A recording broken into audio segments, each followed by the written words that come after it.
Coucou, c'est Sarah, comment tu vas? Bienvenue dans mon Real Talk. Aujourd'hui, je voudrais faire un épisode dédié au métier de consultant. Une ode à ce métier. Ce métier qui m'a formée et qui m'a transformée.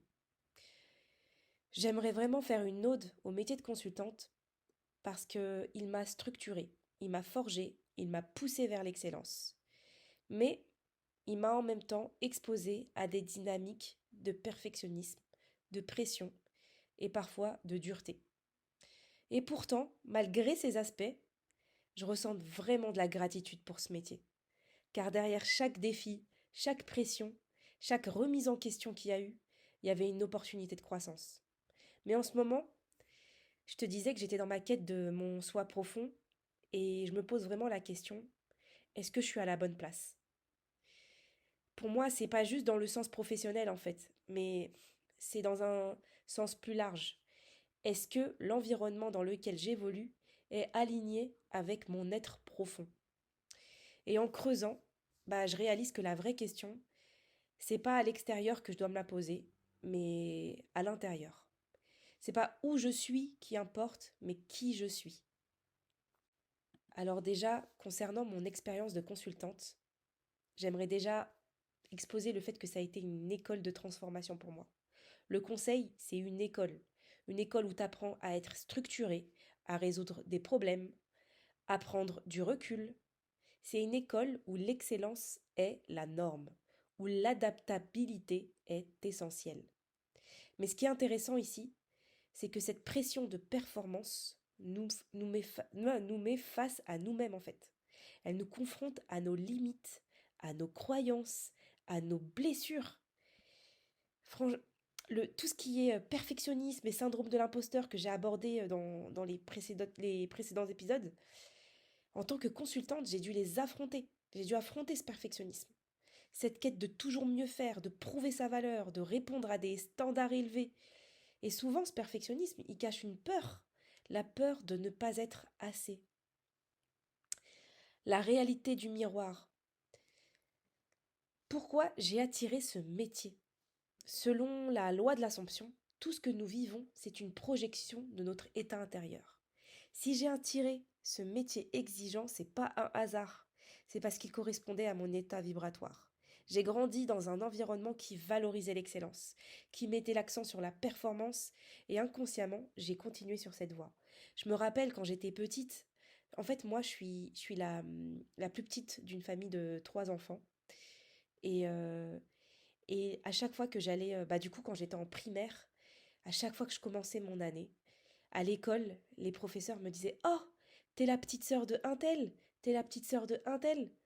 Et je disais oui, et ils me disaient: «Ah, j'espère que tu vas être vraiment bien, parce que ils ont un niveau très fort.» Et en fait, ils étaient toujours premiers de la classe, mon frère et ma sœur. Et j'avais inconsciemment cette boule au ventre de vouloir bien faire, de ne pas ternir l'image de mon frère et de ma sœur. Et donc du coup, mais je me mettais indirectement une pression, et cette pression, je l'avais dès le CP en fait. Parce que, voilà, je voulais pas les décevoir. Et j'ai même fait des études euh, qui n'étaient pas forcément en accord avec ce que je voulais, mais parce que je voulais pas, voilà, je voulais continuer dans cette lignée. Et c'est ni bien ni mal en fait. C'est juste la réalité que j'ai créée. Mais aujourd'hui, est-ce encore l'état que je veux entretenir? Donc aujourd'hui, je questionne ma place. Euh, mais l'erreur, c'est de chercher à l'extérieur, et je le sais. Quand on commence à se demander est-ce que je suis à la bonne place, on a souvent le réflexe de regarder l'environnement extérieur. Est-ce que mon métier me convient encore? Est-ce que je suis dans la bonne entreprise? Est-ce que je dois changer de voie? Mais la vraie question, elle est ailleurs, les gars. Dans l'islam, on nous enseigne que tout ce qui est à l'extérieur est une illusion, un reflet.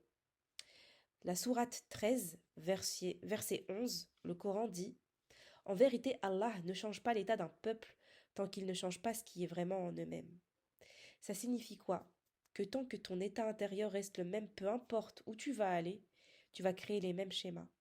Donc je sais pertinemment que si je change de métier sans changer mon état vibratoire, je vais recréer une nouvelle réalité similaire.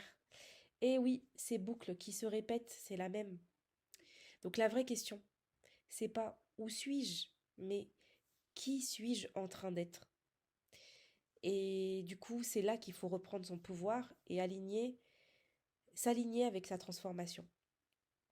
Plutôt que de chercher une issue extérieure, la clé est d'aligner son état intérieur. Que Qu'est-ce que je ressens profondément? Quelles sont les croyances sur moi-même qui me font vivre cette réalité? Si je pouvais tout recréer depuis un état pur, qu'est-ce que je choisirais d'incarner? La loi de l'Assomption, elle te dit, tu n'as pas à te battre contre le monde extérieur, mais change simplement ta conscience et le monde extérieur suivra.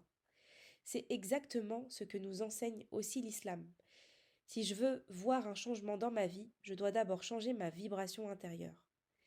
Si je suis dans un état où je me sens sous pression et je ressens le besoin de prouver ma valeur, alors je vais forcément attirer des clients exigeants, des managers perfectionnistes, des missions stressantes.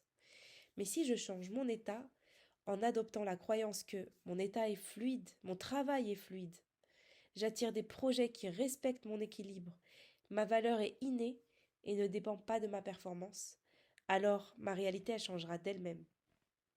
Et maintenant, comment réaligner cette réalité? Si je veux transformer ma relation avec mon métier ou avec toute autre situation, il y a quelques étapes que je dois appliquer. Déjà, prendre un temps d'introspection, identifier mes ressentis face à mon travail et observer les croyances qui gouvernent ma réalité actuelle. Il faut que je change mon état vibratoire. J'utilise le dhikr pour ça et les affirmations pour ancrer un nouvel état intérieur. Et je visualise une réalité alignée avec mon bien-être et ma paix intérieure. Et enfin, je fais confiance au processus, à la transformation. J'accepte que le changement se fait progressivement et je ne force pas l'extérieur, mais je cultive la certitude intérieure. Oh Allah, accorde-moi la clarté sur ce qui est juste pour moi et éloigne-moi de ce qui me sert, de ce qui ne me sert plus. Voilà, aujourd'hui je rends hommage à mon métier. Il m'a forgé, il m'a enseigné la rigueur et il m'a poussé dans mes retranchements. Mais ne me définit pas. Je ne suis pas consultante, je suis un être en expansion, en transformation, en quête d'alignement. Ce métier, c'est une étape, et peut-être que la suite sera différente, je ne sais pas. Mais ce qui importe, c'est que je reprenne mon pouvoir créateur. Parce qu'au final, ce n'est pas le métier qui crée l'expérience, c'est l'état intérieur qui crée le métier. Et toi qui m'écoutes, si tu te poses la même question, rappelle-toi, ne cherche pas la réponse à l'extérieur, cherche-la en toi. Tu es la source de ta réalité.